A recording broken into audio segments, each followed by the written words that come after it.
உங்களை தாங்கி இந்த ஆடை அணிகளினை பற்றி நான் சொல்ல ஒரு விஷயம் விரும்புகிறேன். உண்மையில் இந்த முந்தின காலம் பெண்கள் எல்லாம் வீட்டுக்கு இருந்தாங்க, அவங்க சேலை அணிந்தாங்க, ஓகே. இப்போ எல்லா பெண்களுமே வெளியில் வராங்க. அதால் அவங்களோட வசதிக்கு சேலை அணிகிறதெல்லாம் கடினம், அதனை கழுவுற கடினம்.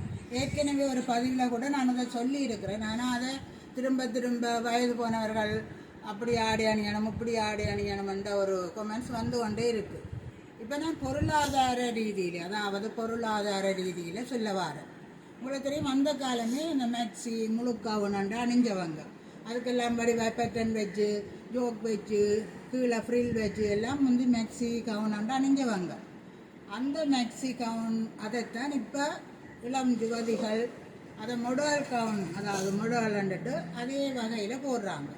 இப்போ நாங்கள் இன்னத்துக்கு சொல்ல வரோம்டா, இப்போ இந்த ஒரு ப்ளவுஸ் இப்போ குறைஞ்சது 2500 1500 இடையில தான் ப்ளவுஸே இருக்குது. சிலது 3500, அது குவாலிட்டி அல்லது கொஞ்சம் கை இதில் இருக்கும். மற்றும்படி பார்த்தீங்களேண்டா 1500 2500 வரை தான் இருக்குது. அதே போல் ஸ்கர்ட்டுகளை பார்த்தீங்களேண்டா 2000 தொடக்கம் 4000 வரை இருக்குது.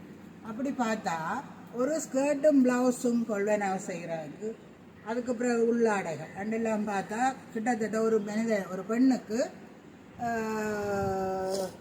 6000-7000 ரூபா முடியும்.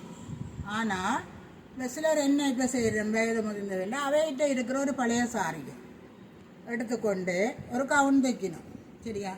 அப்படி கவுன் தைக்க அதுக்கு தையல் கூலியும் லைனிங் துணியும் ஒரு 1000 ரூபா தான் முடியுது.